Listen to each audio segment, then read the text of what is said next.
Hare Krishna, Hare Krishna, Krishna Krishna, Hare Hare,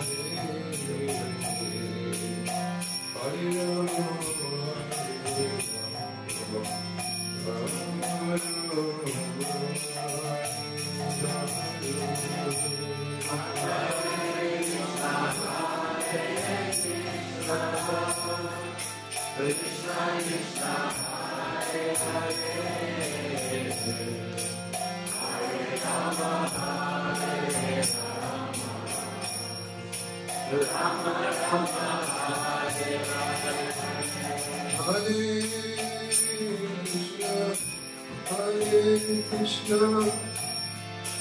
Krishna Krishna, Hare Hare,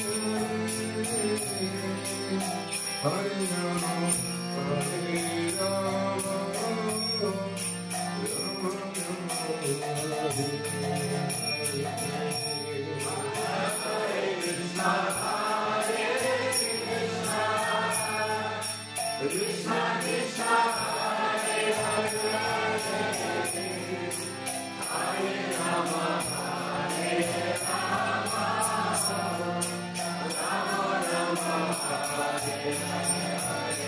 Hare Krishna, Krishna Krishna, Hare Hare, Hare Rama, Hare Rama, Rama Rama, Hare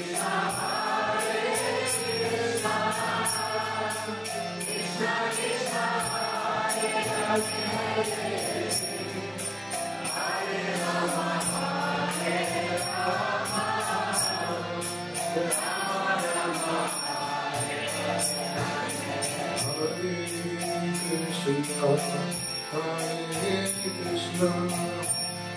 Krishna Krishna, Hare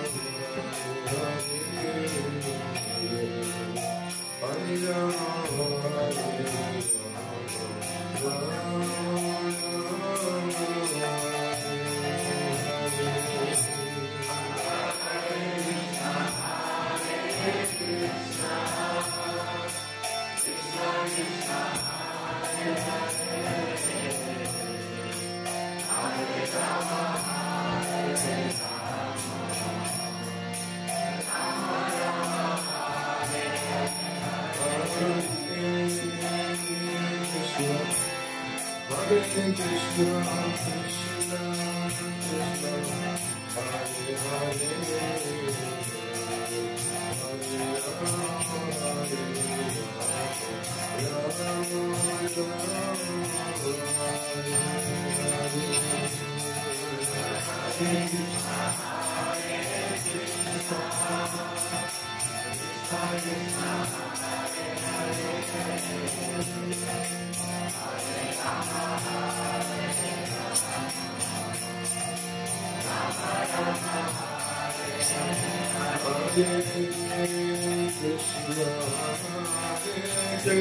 Krishna,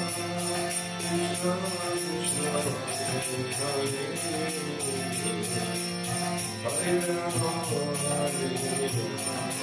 Rama Rama, Hare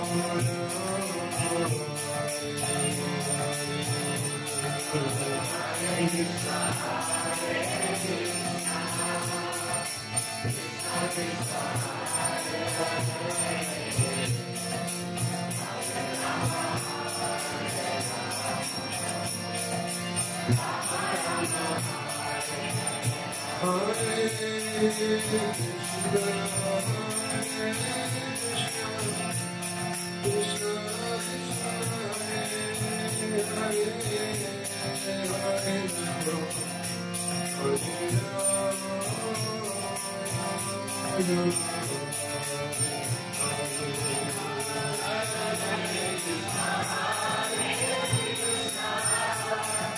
Krishna Krishna, Hare Hare, Hare Rama,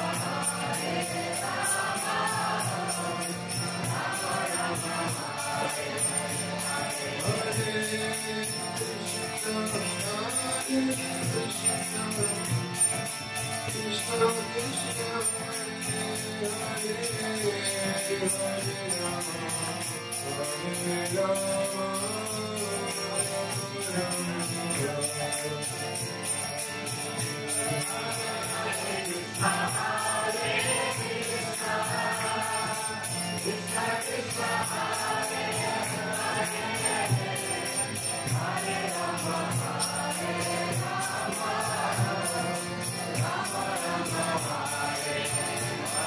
Bhakti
Siddhanta Sarasvati Iskan Govinda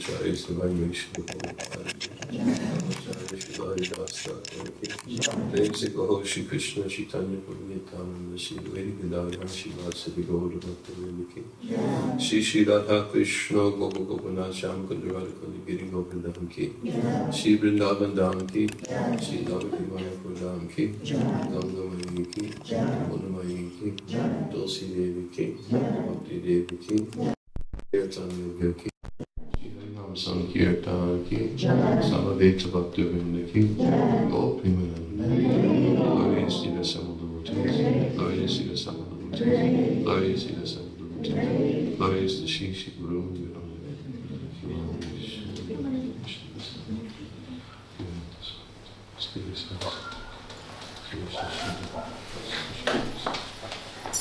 Om Agyanati Velandasya Vinandhi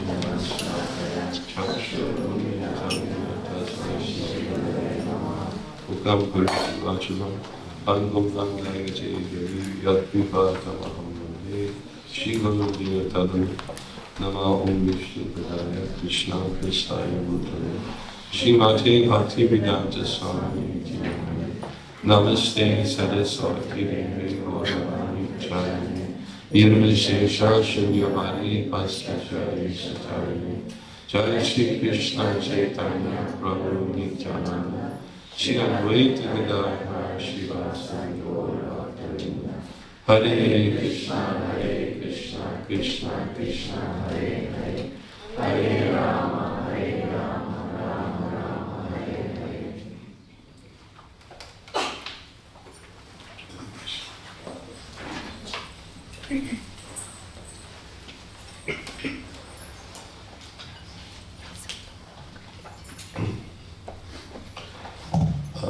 When the Shrila asked me, what am I going to speak on it? Nişra benden istediğim şeyleri konuşmamı istedi.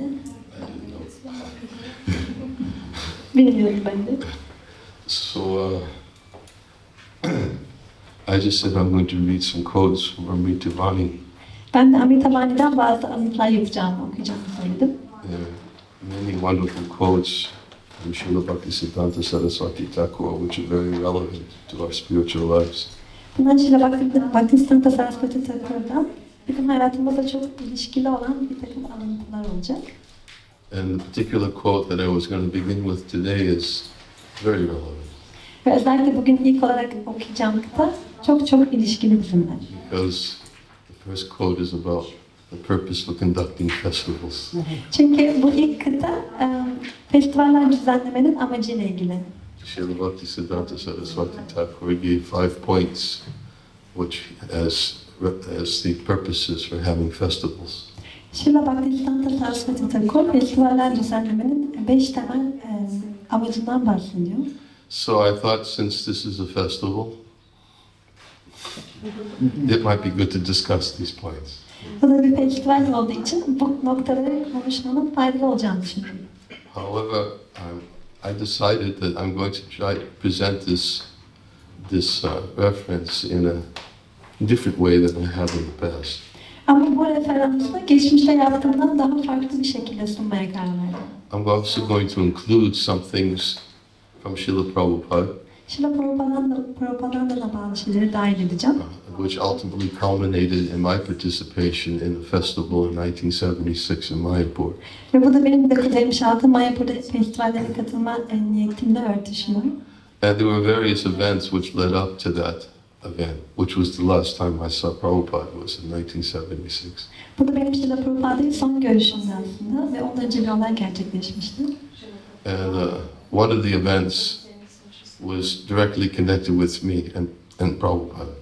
Ve bu olaylardan bir tanesi direkt olarak benimle ve Srila Prabhupada ile bağlantılıydı. And I'll explain how it's connected.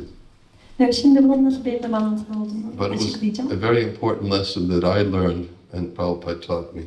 Ve bu Srila Prabhupa'nın bana öğrettiği ve benim de öğrendiğim çok önemli bir dersti. And I think it's a lesson that could be relevant to many devotees. Ve sanırım bu birçok adamın içinde geçerli olacak olan bir ders. And therefore I decided to include it as part of this presentation. O yüzden de ben bunu da bu sunumun bir parçası olarak dahil etmeye karar verdim. I didn't spend a lot of time with Prabhupada. Ben Prabhupada ile çok fazla zaman geçirmedim. I saw him maybe 4 or 5 times. Belki onu 4 veya 5 kere görmüşümdür. I saw him in 1975. 1975'te gördüm onu. I'll tell that story in 1975 when I saw him. Ama 1975'te onu gördüğümde neler olduğunu bu hikayeyi anlatacağım. I saw him twice in 1975. 1975'te onu 2 kere gördüm. Once was in New York at the airport, İlki New York'taki havaalanındaydı. and the second time was in Philadelphia at Rath Yatra. Ve ikincisi de Philadelphia'da düzenlenmiş olan Batı Tiyatro Festivali sırasında. And then in 1976, I saw him at the Mayapur Festival. Ve 1976'da onu Mayapur'daki festivalde gördüm. I did see him again after the Mayapur Festival in 76. I did see him one other time in 1976 after the Mayapur Festival. 1976'da onu festivalden sonra bir kere daha gördüm. It was a Rath Yatra Festival in New York City. O da New York City'deki Batı Tiyatro Festivali'ndeydi. And I thought I would first read the quote and then speak a little bit about it. İlk olarak bu alıntıyı okumayı düşündüm ve sonra da üzerine biraz konuştum. Here, you can take it. It's number 11. 11. kıta. And let's see, I need to find it too.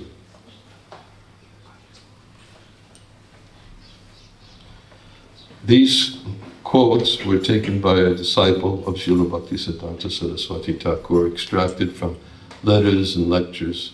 Bu Srila Bhakti Siddhanta Sarasvati Thakur'un bir öğrencisi tarafından onun yazmış olduğu mektuplardan ve derslerden çıkarılarak yazılmış olan alıntılardır. And the extractions were titled, each of the extractions were titled with a question that was being answered by the extraction. Ve her bu kısımda hangi soruyu cevaplıyorsa onun başlığı altına yazılmıştır. So the question which is being answered in this particular section is it necessary to live with devotees to get their association? Ve bu bölümde de şu sorunun cevabı veriliyor. Alınanların birlikteliğini almak için onlarla yaşamak gerekli midir? Which is actually a good question. Bu aslında iyi bir soru. Sometimes devotees live with devotees but don't associate. Bazen adınanlarla birlikte yaşıyorlar ama birliktelik kurmuyorlar. Sometimes devotees live far away from devotees but have better association than living with devotees. Ama bazen de adınanlarla yaşayanlarla kıyaslandığında daha uzakta yaşıyor olmasına rağmen diğer adınanlarla daha çok birlikteliği olabiliyor. And I think the last time I was here, we talked about association, right? Geçen sefer burada olduğumda birliktelik hakkında konuştuk değil mi? Sri Bhakti Aloka from Bhakti Vinod Thakur. Bhakti Vinod Thakur'dan okumuştuk. Sri Bhakti Aloka. Some of those points may come to light in this presentation today also. Bu sunumda da oradaki bahsettiğimiz notlardan bazıları ortaya çıkabilir. So here is Srila Bhakti Siddhanta Sarasvati Thakur's answer to that question. Bu soruya Srila Bhakti Siddhanta Sarasvati Thakur'un vermiş olduğu cevabı okuyoruz şimdi. Certainly association with devotees is essential. Kesinlikle adananlarla birlikte kurmak çok gereklidir. However, we attain association according to our own qualification. Ama yine de biz bu birlikteliği kendi niteliğimize bağlı olarak ediniriz. It is not a fact that simply by living together we can take advantage of good association. Bu sadece birlikte yaşamakla iyi bir birliktelikten faydalanabileceğimiz anlamına gelmez. And it is true that we can associate with devotees even when we live at a distance from them. Ve aynı zamanda onlardan uzakta yaşasak da adananlarla birliktelik kurabileceğimiz de bir gerçektir. Now, it's an important point that's mentioned here in the beginning. Burada başlangıçta önemli bir noktadan bahsediliyor. Is that we attain association according to our own qualification. Ve burada deniyor ki biz birliktelikleri kendi niteliklerimize bağlı olarak kurabiliriz. In other words,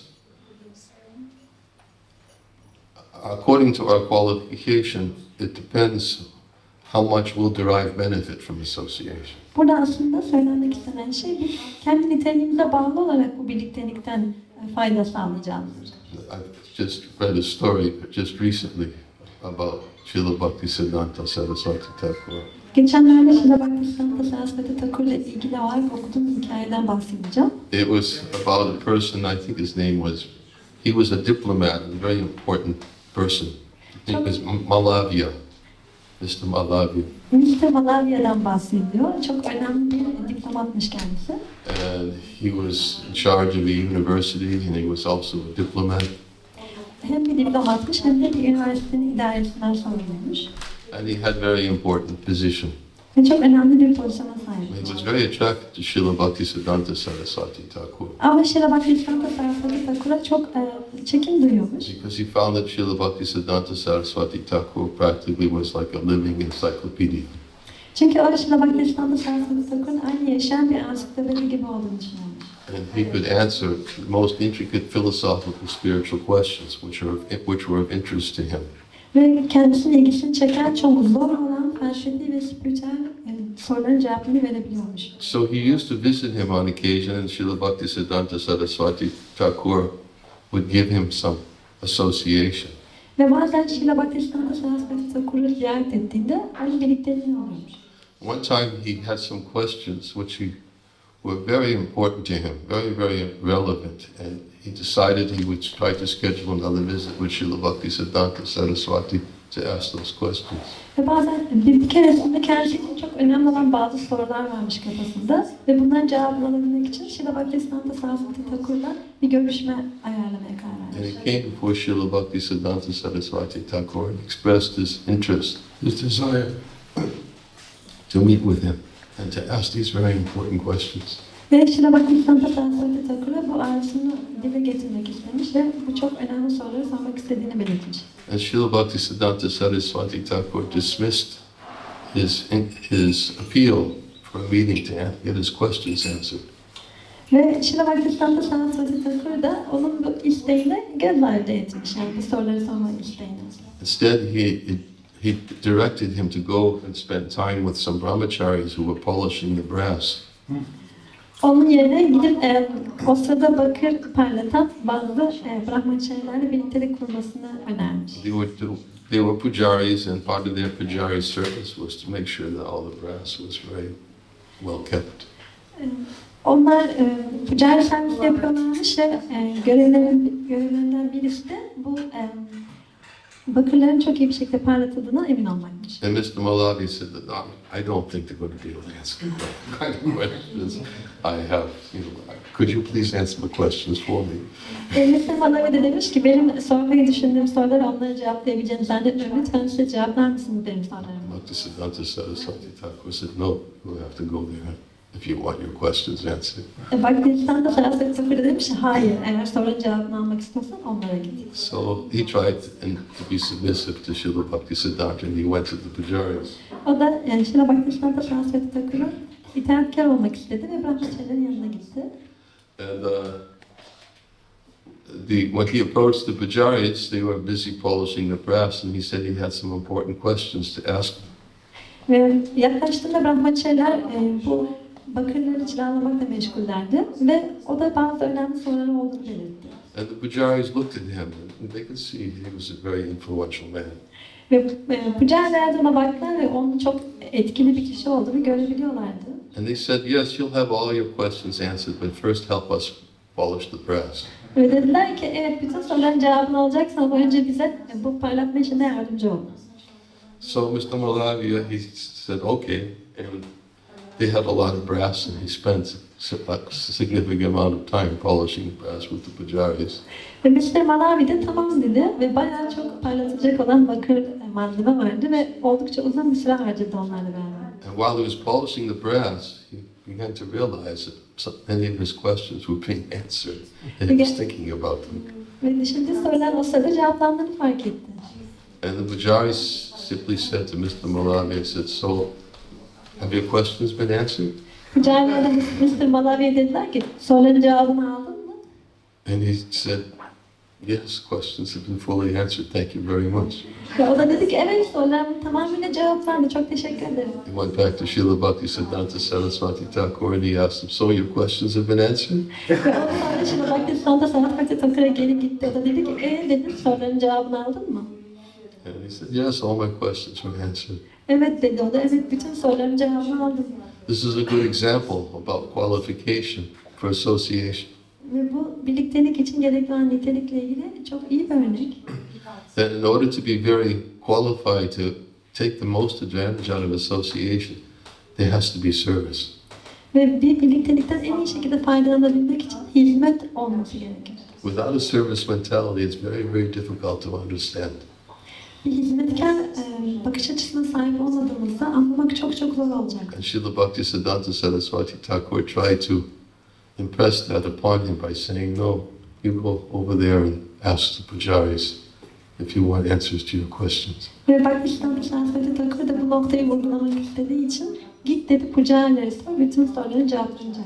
So the fact is that the better the service mentality is, the more one is a suitable repository for taking full advantage of it, whatever association Krishna sends. Ve Krishna'nın herhangi gönderdiği birliktelikten en iyi şekilde faydalanabilmek için bir kişinin en iyi hizmet anlayışına sahip olması gerekir. So here he's saying, we attain association according to our own qualification.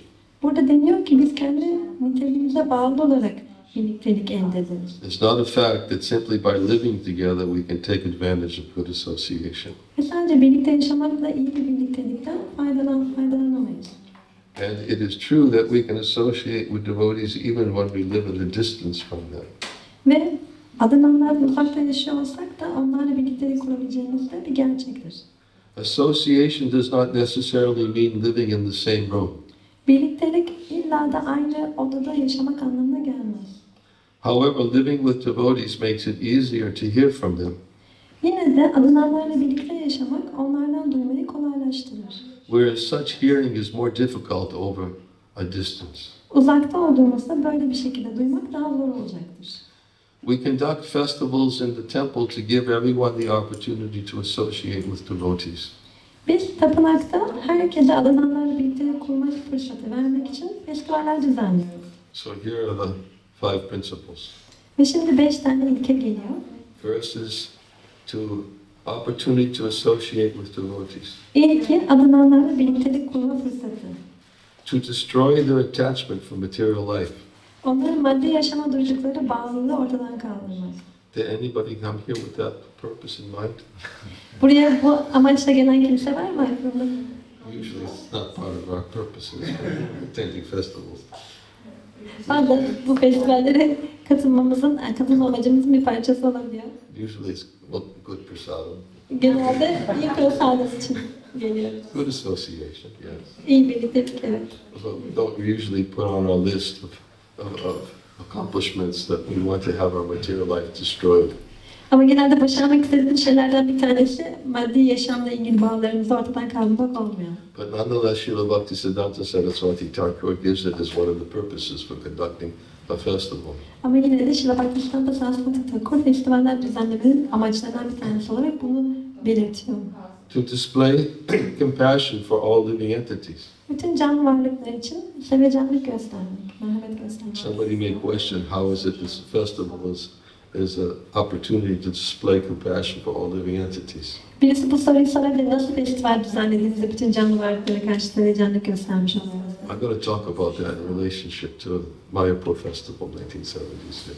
Ben bunu 1976'da katıldığım Mayapur Festivali ile ilgili olarak açıklayacağım. To develop a taste for chanting the holy name. Kutsal isimleri söylemek için bir tat geliştirmek. And to engage in the service of Hari, Guru and the Vaishnavas. Ve Hari, Guru ve Vaishnavaların hizmetinde meşgul olmak.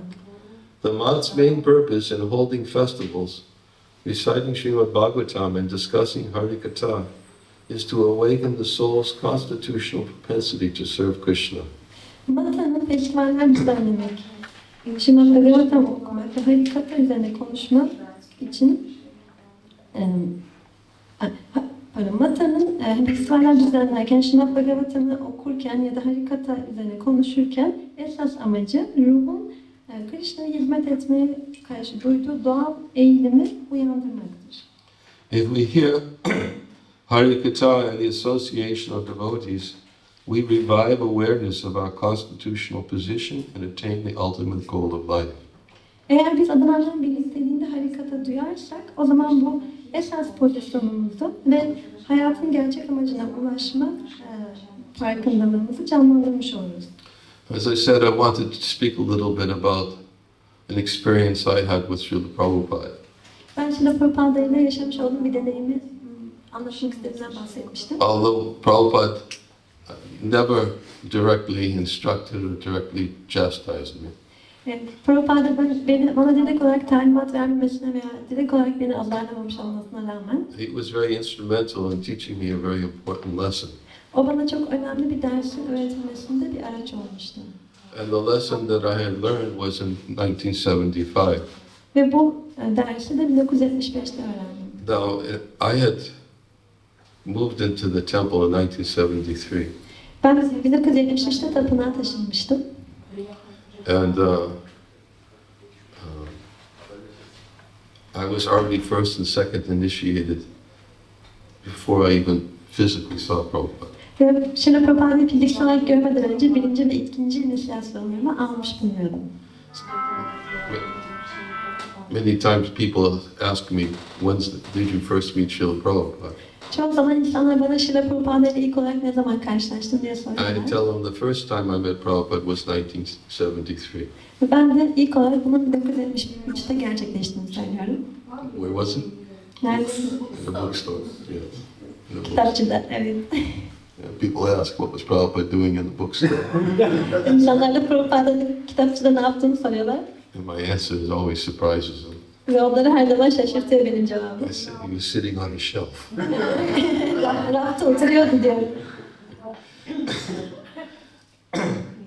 But that was the first time I met Prabhupada. Ama benim Prabhupada ile ilk karşılaşmam buydu. In fact, and I studied the Bhagavad Gita that I had purchased in the bookstore. Ve sonra bu kitapçıdan aldım, Bhagavad Gita'yı çalıştım. And after studying it and then visiting the temple in 1973, I moved into the temple. Ve bu kitabı çalıştıktan ve tapınağı ziyaret ettikten sonra 1973'te tapınağa taşındım. And was given various services in the temple. Tapınakta birçok farklı hizmet gerçekleştirdim. And I'll mention some of the services because it's connected to my story with Srila Prabhupada. Srila Prabhupada ile ilgili anlatacağım hikayeyle bağlantılı olduğu için bu yaptığım hizmetlerin bazılarından bahsedeceğim. I was a carpenter. Ben bir marangozdum. And I used to build houses. Ve evler inşa ediyordum. So when I moved into the temple, the devotees used to engage me a lot in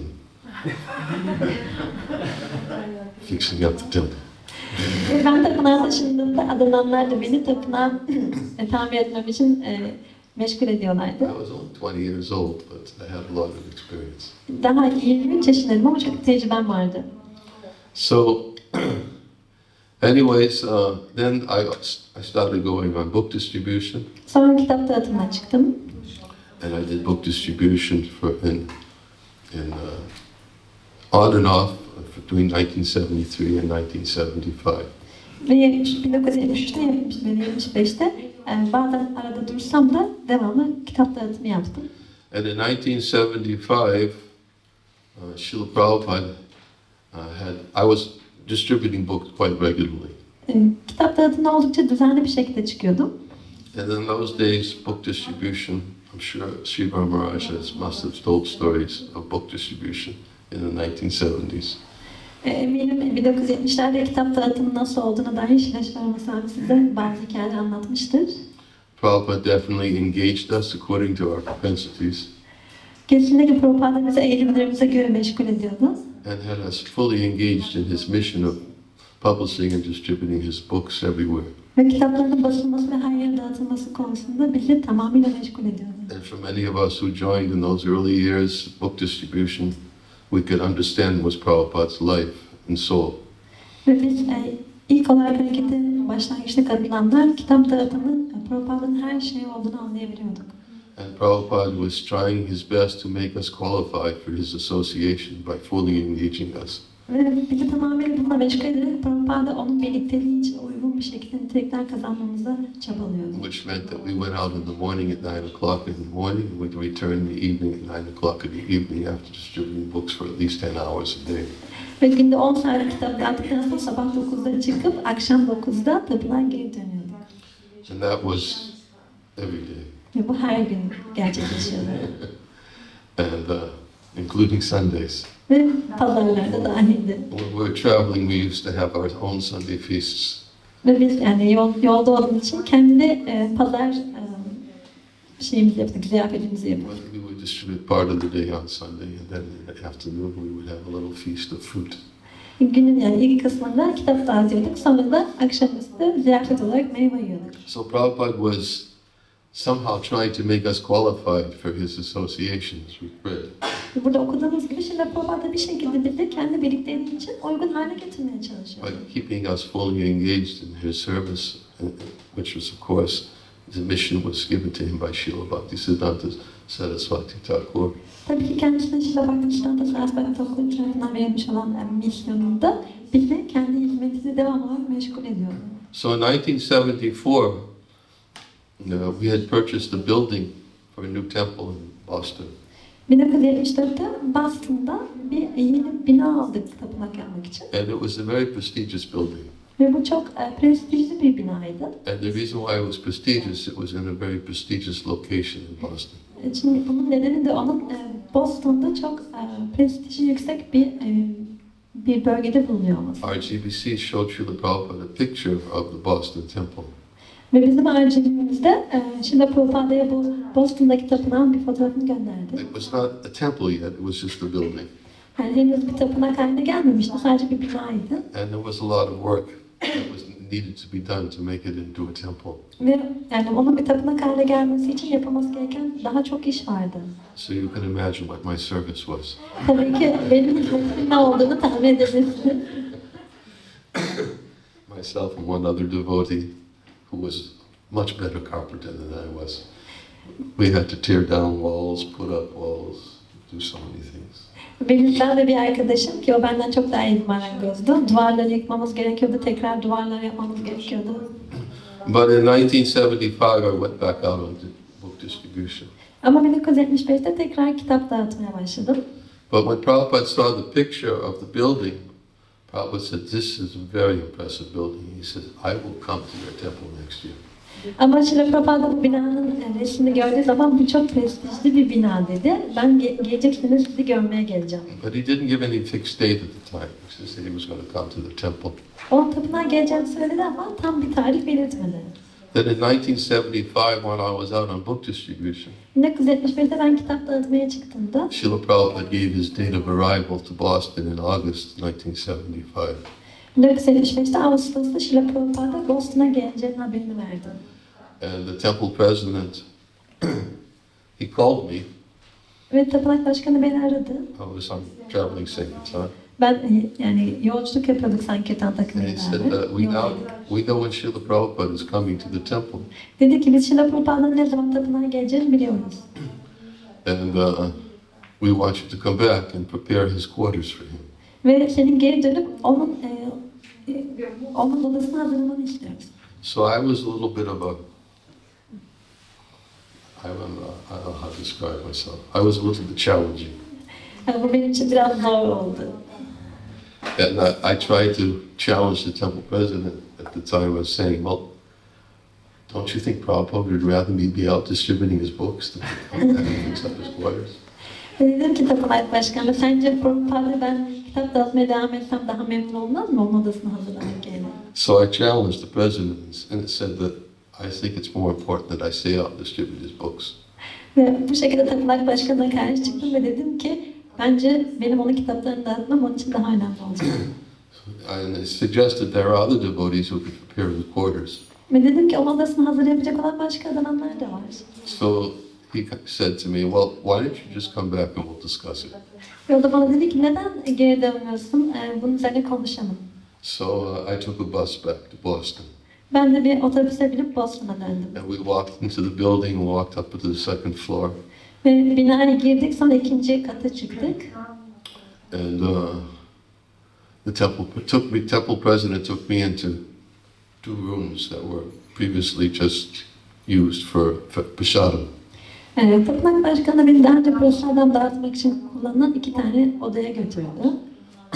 And he said to me, would you put your spiritual master in this room? Dedi ki sen manevi öğretmeni bu odaya sokar mıydın? And I said, no. Hayır dedim. So he looked at me and said, what are you going to do about it? Peki bununla ilgili ne yapmayı düşünüyorsun? I said, why are you saying that? Neden bunu söylüyorsun dedim. He says, because this is where your spiritual master is going to stay when he comes in August. Çünkü manevi öğretmenin Ağustos'ta geldiğinde burada kalacak. So my arguments were destroyed. Böylece argümanlarım ortadan kaldırılmıştı. Because the room really looked terrible. Çünkü gerçekten o da çok kötü görünüyordu. It was one of the rooms that were never really fixed up very well. O ana kadar hiç daha tamir edilmemiş odalardan bir tanesiydi. So I had to completely renovate 2 rooms. One was Prabhupada's office, the other was his bedroom, and then I had to build a bathroom for him. 2 odayı tamamıyla tadilattan geçirmem gerekti. Bir tanesi ofis odası olacaktı, bir tanesi yatak odası olacaktı ve bir tane de banyo yaptım ona. That would be connected to his bedroom. Ve bu da yatak odasıyla bağlantılı bir banyo olacaktı. And as I said, the building was a very prestigious building. Ve dediğim gibi bu bina çok prestijli bir binaydı. Most of the wood in the building was either oak or cherry wood. Ve orada kullanılmış olan ağaçlar ya meşe ağacıydı ya da kiraz ağacı. Anyone who knows anything about wood, this is very valuable wood. Eğer yani tahtalarla ya da odunla ilgili bilgisi olan varsa içinizde ahşapla ilgili bunlar çok değerli ahşaplar. But the previous owners had painted over it. Ama önceki sahibi binanın bu ahşapları boyamıştı. So one of the things I had to do is I had to strip all the wood in these rooms and restore it to its original standard. O yüzden de bütün bu boyayı sökmem gerekti ve ondan sonra da orijinal standartı getirmek için uğraşmam gerekti. And it was a lot of work. Ve bu çok çaba gerektirdi. I'm not going to go into details of all the work that I had to do. Yapmam gereken bütün işin ayrıntılarına girmeyeceğim. But while I was working on the temple room, Ama tapınak odası üzerine çalışırken we also started to build a new altar for Radha Gopi Vallabha. sonra orada Radha Gopi Vallabha için de bir altar inşa etmeye başladık. And I was asked to build a frame for the altar. Ve bu altar içinde çerçeveyi yapmamı istediler. And then the temple president said to me, we have to go to New York to pick up some marble for the altar. Ve tapınak başkanı bana dedi ki New York'a gidip biraz mermer getirmemiz gerekiyor altar için. And he said that you're going to have to drive it. Ve dedik ki yani senin arabayı sürmen gerekiyor. I was also one of the only people in the temple who had a driver's license. Ve tapınakta ehliyeti olan bir iki kişiden biri de bendim. So he said, we have to go to New York today. We have to pick up a shipment of marble that we have to bring back to build the marble altar also for Prabhupada's visit.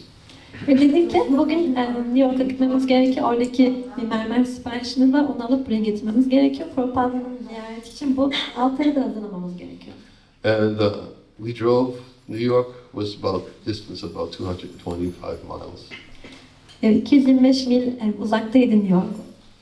And while we were driving to New York, the temple president said to me, "Go towards the airport." Ve New York'a doğru giderken tapınak başkanı dedi ki havaalanına doğru çek. And I asked him, I said, "Is the marble at the airport?" Ben de dedim ki mermer havaalanında mı? He said, "No, I have another reason for going to the airport." O da dedi ki hayır, havaalanına gitmek için başka bir nedenim var. But he didn't tell me what it was. Ama nedeninin ne olduğunu söylemedi. So as we got closer to the airport in New York, Ve New York havalimanına yaklaşırken the temple president turned to me and tapınak başkanı bana döndü. said, "Prabhupada's coming today." Dedi ki Prabhupada bugün geliyor. And of course, I was moved to tears Ve tabii ki gözlerimden yaşlar boşandı. because I had not, to that day, I had not yet to see Srila Prabhupada. Çünkü o güne kadar henüz Srila Prabhupa'yı hiç görmemiştim. So we parked the car at the airport. Havalimanında arabayı park ettik. We found out the gate where Prabhupada was scheduled to arrive. Ve Prabhupa'nın gelmesini beklediğimiz kapının hangisi olduğunu öğrendik. And the two of us went to the gate to meet Prabhupada. Ve sonra Prabhupada ile karşılaşmak için ikimiz o kapıya doğru yöneldik. And we got to the gate and nobody was there. Ve kapıya ulaştığımızda burada kimse yoktu. And we were trying to just figure out why is nobody here. Ve oraya ulaştığımızda neden orada kimse olmadığını bulmaya çalıştık. But it was the gate, so we decided to just sit down and wait. Ve kapının olduğuna emindik, o yüzden oturup beklemeye karar verdik. And very shortly thereafter, two sannyasis came in. Ve sonra 2 tane sanyasi geldi. And they said to us, "What are you doing here?" Ve dediler ki, siz ne yapıyorsunuz burada? And we said, "Well, we're here to meet Prabhupada." Dedik ki biz burada Prabhupa'yı bekliyoruz. And they said, "Get downstairs with the rest of the devotees." Dediler ki aşağı in diğer adananlarla birlikte. All the devotees were waiting downstairs in the baggage claim.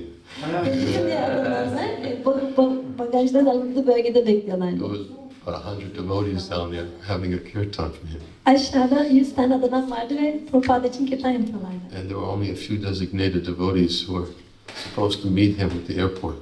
Havaalanında onunla görüşmesi planlanmış olan sadece 1-2 tane adanan vardı. Directly at the gate where he was arriving. Ve yani direkt olarak onun geldiği kapıda bekleyecekti onlar. So we challenged a little bit, Ve biz de biraz meydan okuduk but we lost. ama kaybettik. And we sent downstairs. Ve aşağıya gönderildik. In due course of time, Prabhupada arrived. Ve o sırada Prabhupada geldi. We were all standing at the bottom of the escalator waiting for Prabhupada to come down. Ve Prabhupa'nın ince asansörün alt katında bekliyorduk hepimiz. And everyone was coming down except Prabhupada. Herkes iniyordu, Prabhupada dışında. And then someone looked off in the distance and they saw Prabhupada had taken a different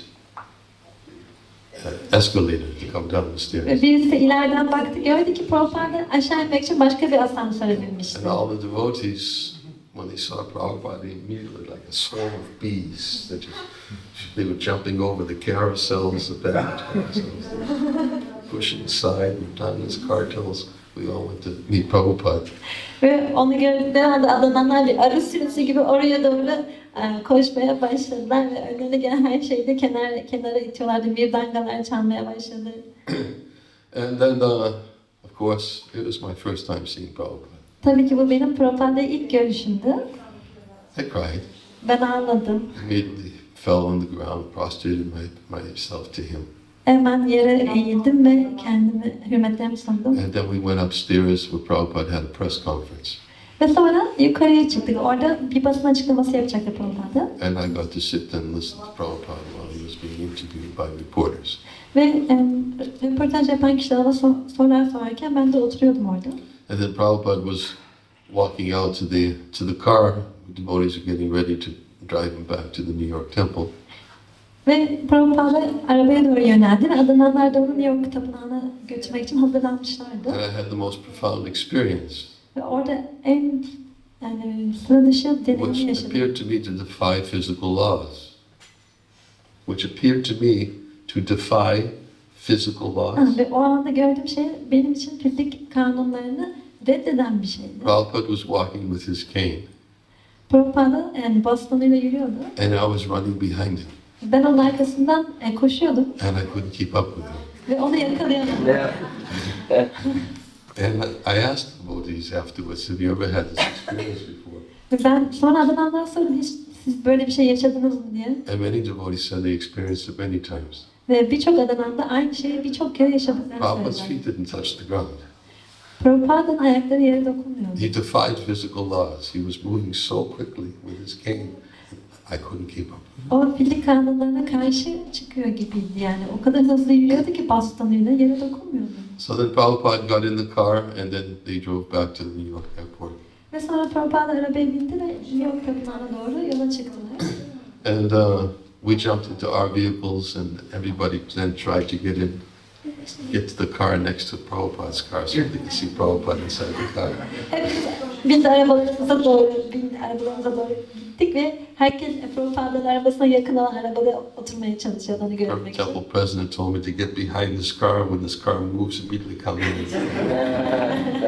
Tapınak başkanı bana diyordu ki yandaki araba çekildiği zaman hemen oraya gir, o arabanın yanına gir. So we followed Prabhupada in this way.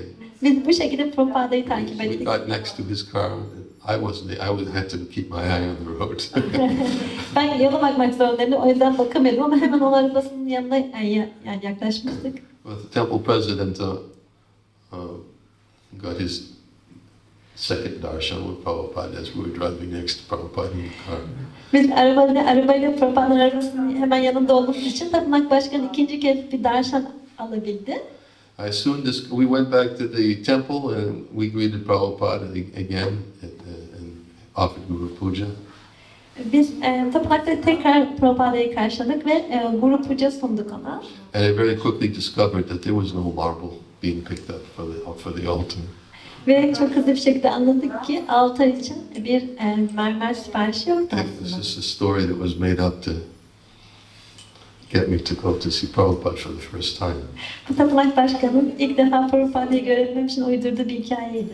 Which, needless to say, definitely gave me the inspiration to go on with my work for preparing his quarters. Bu kesinlikle onun odasını hazırlama konusunda bana ilham verdi. Yani buna devam etme konusunda. So I had to spend several months fixing up Prabhupada's quarters. Şimdi Prabhupa'nın odalarını hazırlamak için aylarca uğraştım. And then Prabhupada was traveling in Canada. Ve Prabhupada Kanada'da yolculuk yapıyordu. He was in Toronto, Toronto'daydı. and his next stop was supposed to be Montreal, Ve bir sonraki durağında Montreal olması and his planlanmıştı. next stop after that was Boston. Ondan sonra da Boston'a gelecekti. This was August, Bu Ağustos'ta and I was gerçekleşti. already back out on book distribution. I fixed up Prabhupada's quarters. Everything was ready for his arrival. Ve ben de kitap dağıtmaya geri dönmüştüm. Her şey hazırdı. Bütün odaları hazırlamıştım. We were just simply waiting for the time of having a festival, Ve biz de festival zamanı bekledik sadece. because it was going to be a festival with Prabhupada coming. Çünkü Prabhupada geleceği zaman bu bir festival olacaktı. And everybody, of course, was preparing for Prabhupada's arrival. Ve tabii ki herkes bunun için hazırlık yapıyordu. And of course, I was thinking that certainly when Prabhupada comes, I'll get an opportunity to sit with him in the room because I did all this service. Ve tabii ki şimdi o Prabhupada geldiğinde ben şöyle düşünüyordum. Yani onunla birlikte odada oturacağımı. Çünkü bütün o odaları benim hazırladığımı düşünüyordum. Fixed up his quarters. I even made furniture for him. Yani ben o odalarını yenilemiştim ve onun için mobilya bile tasarlamıştım. Marble desktop. Ona mermerden bir And masa yapmıştım. then Prabhupada got a telegram in Canada. Prabhupa'dan. Prabhupada got a telegram while he was in Canada. Ve Kanada'dayken bir telegram geldi. You can read about it a little bit. O zamanlarda öyleydi böyle şeyler. He got a telegram saying that Indira Gandhi was ready to meet Prabhupada. Ve bu telegramda da Indira Gandhi'nin onunla buluşmaya hazır olduğu söyleniyordu.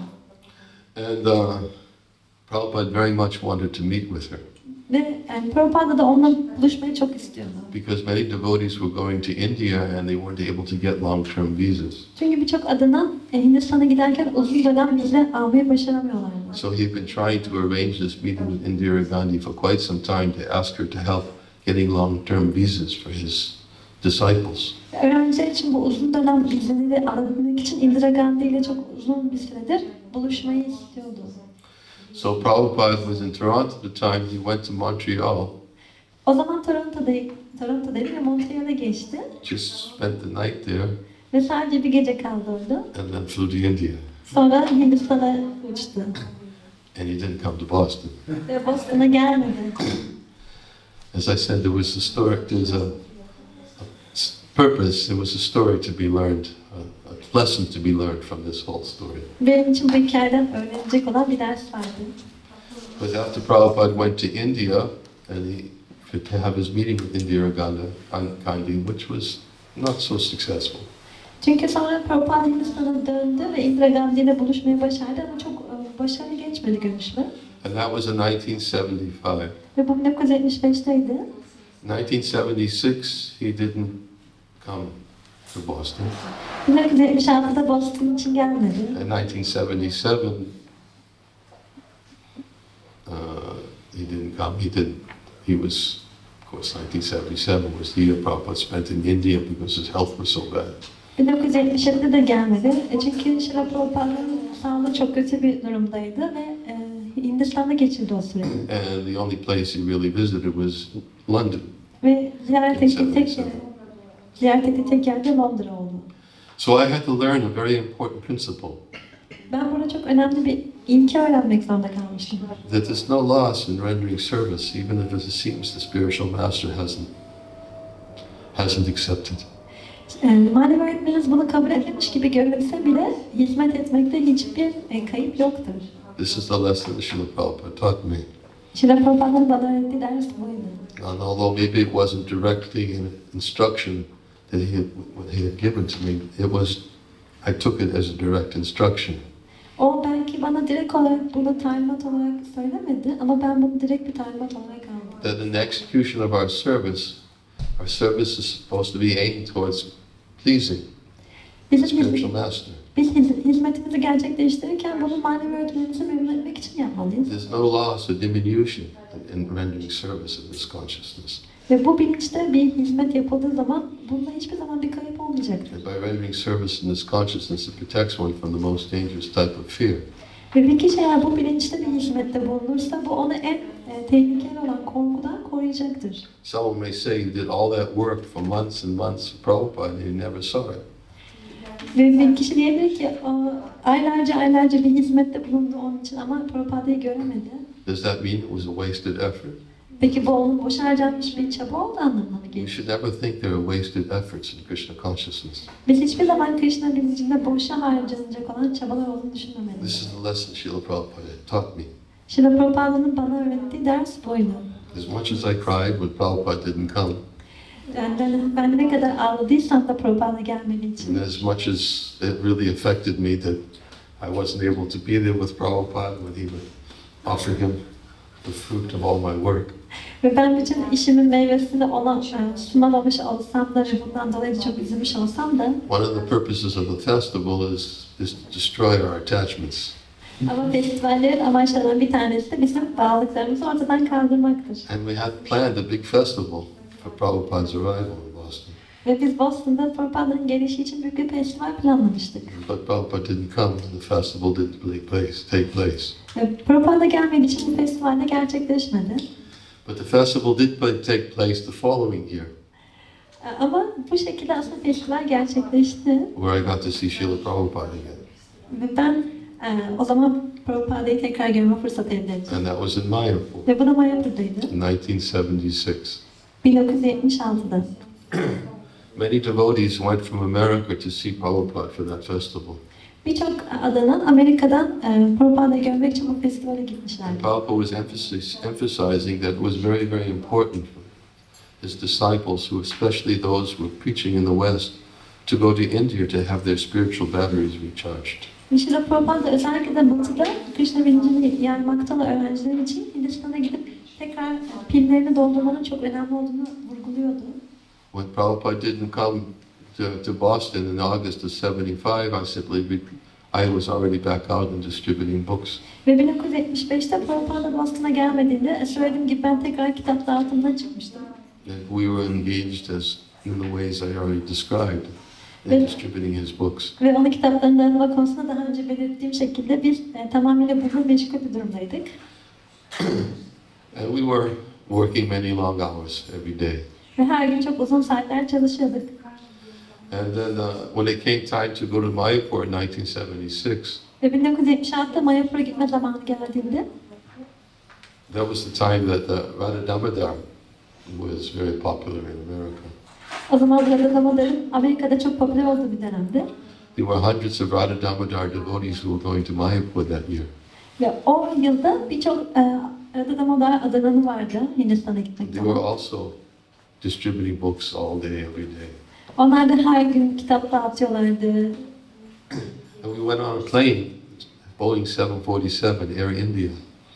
Boeing 47, 747'ye bindik Hindistan'a gitmek için. And the whole plane, except for 20 people, was devotees.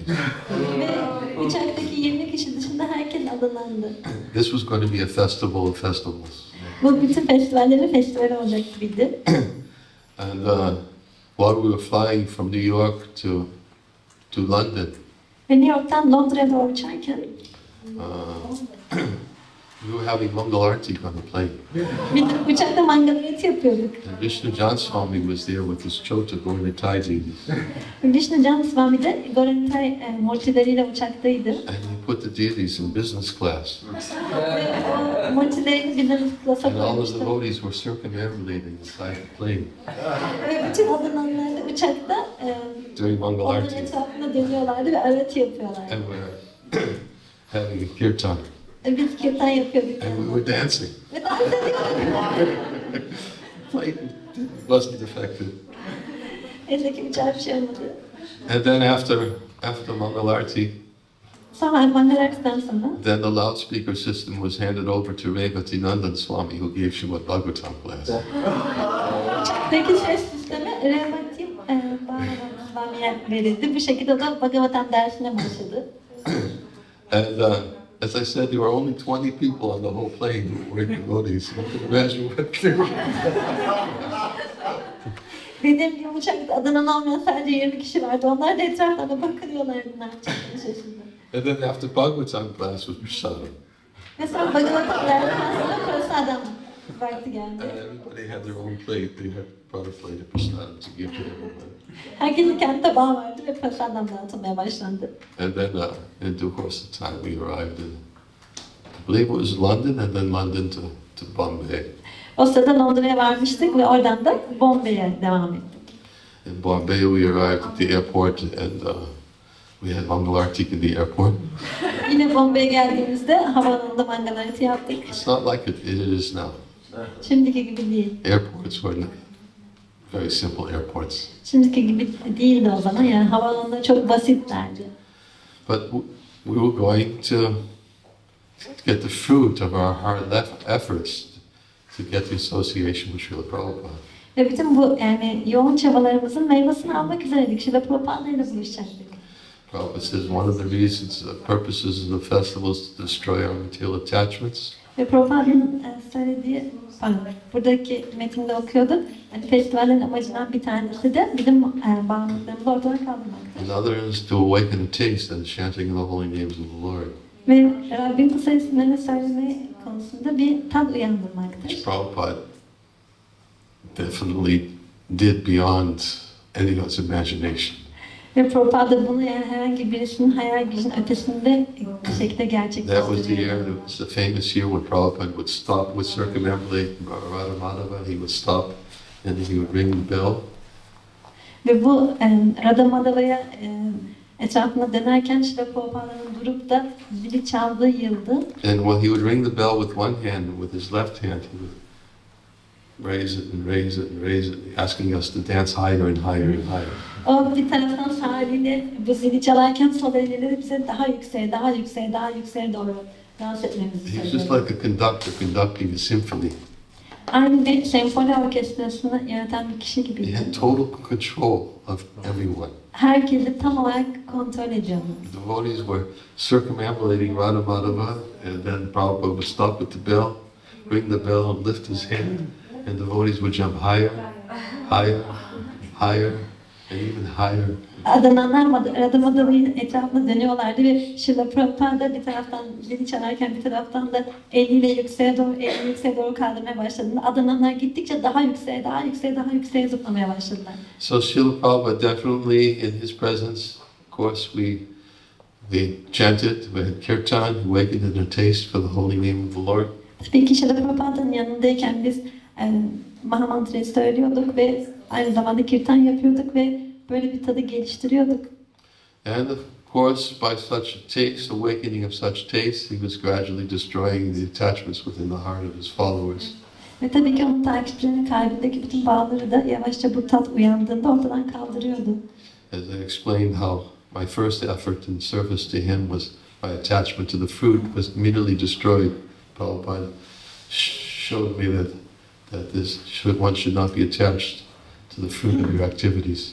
Ve ben ilk yaptığım hizmette bu şekilde meyveleri beklerken nasıl bu bağların, meyvelere duyduğum bağların ortadan kaldırıldığını görmüştüm. Ve Srila Prabhupada bize bunu göstermişti. Bunlara bağlanmamalıydık. The verse I learned from that experience was when Krishna says you have a right to perform your prescribed duties, but you're not entitled to the fruits of your action.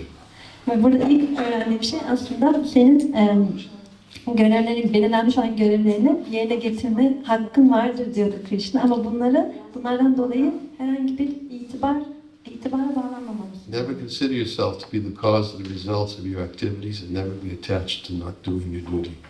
Ve hiçbir zaman bu yapmış olduğu faaliyetlerin sonuçlarının nedeninin sen olduğunu düşünmemelisin. Ve hiçbir zaman da This is a very important instruction that Krishna gives to Arjuna in Bhagavad Gita about the execution of one's duties. hiçbir zaman da görevleri yapmamaya bağlılık geliştiremelisin. Bu Bhagavad Gita'da Krishna'nın Arjuna'ya vermiş olduğu çok önemli bir talimattır. And the other is to engage in the service of Hari, Guru, and the Vaishnavas. Ve diğer amacı da Hari, Guru ve Vaishnavalara This is another hizmet purpose for having etmektir. festivals. Bu da festivalin amaçlarından bir tanesi. That there's so many opportunities for service of the Supreme Lord, form of His deity. Bu festivallerde Yüce Rabbi ve onun multilerine ibadet etmek için birçok fırsat ortaya çıkar. Opportunity to render service to the spiritual master. Manevi öğretmene hizmet etme şansı olur. It's an opportunity to render service to Vaishnavas. Ve Vaishnavalara hizmet etme şansı da olur. I think I once before had told the story about how our festival in Ukraine, one time we had up to 14,000 people attending the festival.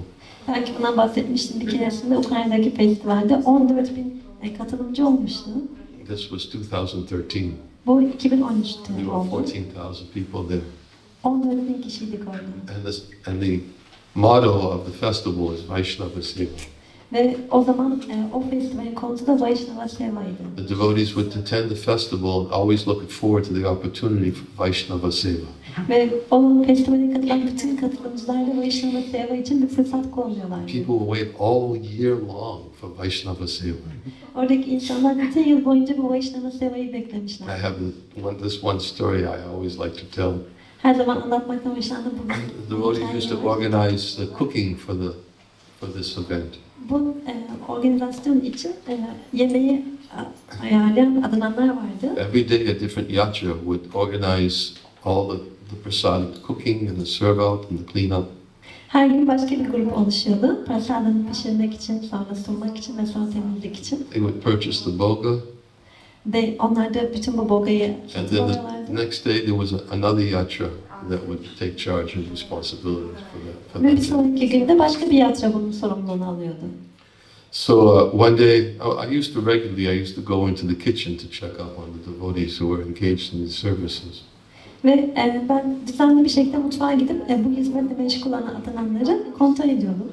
And one evening it was around about 9 o'clock at night. Ve bir akşam saat 9 olmuştu. I went into the pot room. Pot Pot room, the room where all the pots and buckets were stored. tencerelerin ve bütün kovaların depolandığı odaya girdim. And you can imagine there's a lot of buckets for 14,000 people. Bunu hayal edebilirsiniz. 14.000 kişi için kaç tane orada kova vardı. There's buckets, there's ladles, there's pitchers, there's everything, and pots. Orada birçok tencere vardı, kovalar vardı, kepçeler vardı. And the room where the pots were being washed was probably about twice the size of this room. Ve sanırım o odanın büyüklüğü bu odanın 2 katı kadardı. And it was just filled, stacked up with buckets and barrels. Ve yerden tavana kadar böyle kovalarla doluydu. And there was one devotee left who was finishing up the last of the buckets. Ve son kovayı doldurduktan sonra bir adalan oradan ayrılmıştı. And I patted him on the back and I said, Prabhu, is everything okay? Ve dedim ki, Prabhu her şey yolunda mı?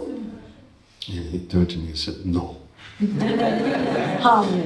I said, oh, what's the matter? Are you working too hard? Dedi, şöyle düşündüm. Problemle çok mu çalıştın? He said, no, Hayır dedim. Hayır dedim. not at all. Hiç öyle olmadı. I have one complaint. Bir şikayetim var. They're only going to let me do this one day. Bunu yapmama sadece bir gün izin veriyorlar. That was his complaint. Onun şikayeti de buydu. Vaishnava Seva. Vaishnava Seva. And many devotees, this is the spirit of the festivals, is Vaishnava Seva. Ve festivallerin ruh hali de budur yani. Vaishnava Seva. This is one of the purposes Srila Bhakti Siddhanta Sarasvati gave. Hari Guru Vaishnavas. Ve Srila Bhakti Siddhanta Sarasvati Thakur'un bahsettiği amaçlardan bir tanesi de bu. Hari, Guru ve Vaishnava Seva. And the other purpose was to benefit the entire world. Ve bir diğer amaç da bütün dünyaya fayda sağlamak. How does it benefit the entire world? Peki bütün dünyaya nasıl bir festival Because fayda sağlayabilir? devotees work so hard to qualify themselves for that sangha. Çünkü adalanlar bu sangaya uygun hale gelebilmek için çok sıkı bir şekilde çalışıyorlar. Come to the festival to get their batteries recharged. Ve tekrar bu festivale geliyorlar pillerini doldurmak için. Which means for the benefit of the whole world. Ve bu da aslında bütün dünyanın faydasına olacak. Because after getting batteries recharged, then it's time to go back after the festival and to one's Prabhupada Desh and to preach Krishna consciousness. Çünkü pillerini doldurduktan sonra onlar geri dönüyorlar ve Krishna bilincini yayıyorlar. The whole world benefits from festivals. Festivallerden bütün dünya bu şekilde fayda görüyor. I want to speak of the whole world benefits wherever the chanting of the holy name is taking place. Ve tabii ki kutsal ismin söylendiği zaman bütün dünya bundan fayda görüyor. Simply by that transcendental vibration. Sadece o transcendental titreşim sayesinde. So we should try to remember what these purposes are for these festivals. Bu festivallerin neden düzenlendiğini bu şekilde hatırlamalıyız. It's an opportunity to associate with devotees. Bu adalanlarla birlikte de koymak için bir fırsat. To get a taste for chanting the holy name of the Lord. Rabbin kutsal isimlerini söyleme için bir tat kazanmak için. Destroy our attachments to material life. Maddi yaşama duyduğumuz bağımlılıktan kurtulmak için. Of course, these things come automatically by becoming attached to devotees. Çünkü adalanlara biz bağlandığımızda bu şeyler otomatik olarak gerçekleşiyor. Prasangam Ajaram Pasham Atmanan Kavayo Vidu, Lord Kapila Dev says, every learned person knows that attachment to material things is the cause of bondage for living entities. Rab Kapila Dev diyor ki maddi olan şeylere bağlanmak bu dünyadaki esas acının nedenidir. But that same attachment, when it's applied to the association of Vaishnavas, ama bu aynı bağlılık eğer Vaishnava'ya Moksha yönelirse, Dwaram Bhavata, the gates of liberation are open to them. o zaman bütün özgürleşmenin yolları açılmış olur. Same attachment. Aynı türden bir bağlılık. Kapila Dev says it's later also to his mother. Bu şeyi Rab Kapila Dev sonrasında annesine de söylüyor. Madashriya Pitamrishta Shunpanti Kantiyanti Cha Tapanti Vivedastapandai Tamankachatetasa. Engage constantly hearing and chanting about me. Sadhus don't suffer from material miseries. Her zaman benim hakkımda duymaya ve bunun hakkında konuşmaya devam et çünkü sadhular hiçbir zaman maddi ızdıraplar çekmezler. Because they're always filled with thoughts of my activities and pastimes in this world. Çünkü onlar her zaman benim bu dünyada sergilemiş olduğum keyif dolu meşgalelerle meşgul ediyorlar. Taiti sadava sadvi sarvasanga vivajita sangate shvatate pratya sanga dosha harite. Kapila Dev says to his mother, "Oh my mother, O virtuous lady." Rab Kapila Dev annesine şöyle diyor. Ey anneciğim, ey erdemli hanım. You should seek out the association of such Vaishnavas Sen bu tür Vaishnavaların birlikteliğini ararılısın. and become attached to them. Onlara bağlanmalısın. Because if you become attached to them, it will counteract all the pernicious effects of your material attachments.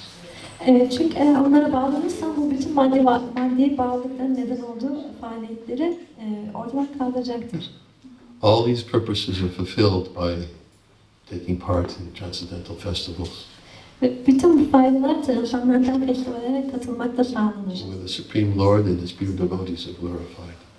Burada çünkü bu festivallerde Yüce Rabbimiz adınanları yüceltilirler. In the fourth canto of the Srimad Bhagavatam, it describes such places. Srimad Bhagavatam 4. kantasında bu tür yerlerden And the bahsediliyor. place where such pure devotees meet, fall into rules and regulations. Düzenlemeleri ve kuralları takip eden saf adamların buluştukları yerler. One gets a chance and an opportunity to hear the waves of nectar which comes from the mouths of the Vaishnavas. Orada bizim Vaishnavaların ağzından gelen bu saf nektarı duyma şansımız olur. And one will become free from all kinds of illusion, lamentation and fear. Ve bu şekilde bütün yanılsamalardan, korkudan bir kişi kurtulmuş olur. One will even forget about hunger and thirst. Ve kişi aynı zamanda açlığı ve susuzluğu da unutur. When you get caught up in the waves of transcendental topics of the Lord, Eğer Rab hakkındaki bu transandantal konulara dalıp giderseniz, you lose identification with this mundane body and mind. bu maddi olan bedenle ve zihinle olan özdeşleşmeden kurtulursunuz. So I won't be here for your full festival. I'm only here for one day more. Ben bütün festival boyunca burada olmayacağım. Sadece bir gün daha kalabileceğim. But please take advantage of this festival. Ama lütfen bu festivalden faydalanın. You have wonderful association. Harika birlikteliklerimiz var. Drink deep. Bunları derin bir şekilde için. Benefit yourself so that you can benefit others. Bu şekilde kendinize fayda sağlayın ki başkalarına faydalı olabilirsiniz. Such events are very auspicious. Bu tür olaylar çok hayırlıdır. And I thank you for this opportunity to be with all of you for it. Ve hepinizle birlikte olma şansını bana verdiğiniz için çok teşekkür ederim. Hare Krishna. Srila Prabhupada. Hare Go.